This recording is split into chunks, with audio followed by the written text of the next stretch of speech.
غرناطة في مدخل الحمراء، في مدخل الحمراء كان لقاء، ما أطيب اللقيا بلا ميعاد، عينان سوداوان في حجريهما تتوالد الأبعاد من أبعاد. هل أنت إسبانية؟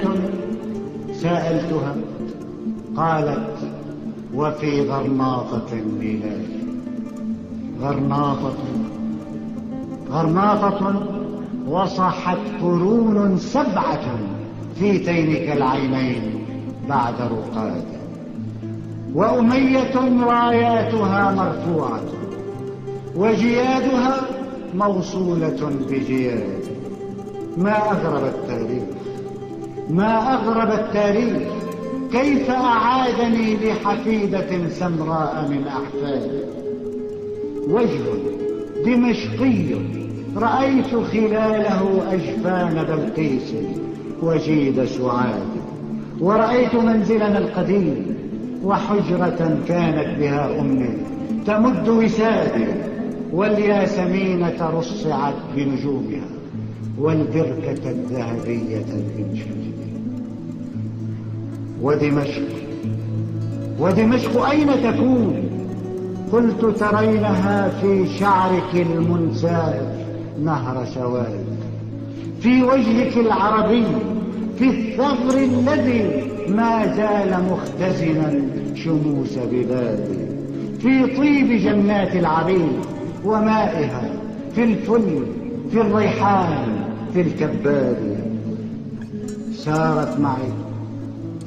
سارت معي والشعر يلهث خلفي كسنابل تركت بغير حصاد. يتألق القرط الطويل بأذنها مثل الشموع بليلة الميلاد. ومشيت مثل الطفل خلف دليلتي، ومشيت مثل الطفل خلف دليلتي، وورائي التاريخ كوم رمادي. الزخرفات أكاد أسمع نبضها، والزركشات على السقوف تنادي. قالت: هنا الحمراء زهو جدودنا، فاقرأ على جدرانها أمجادها. ومسحت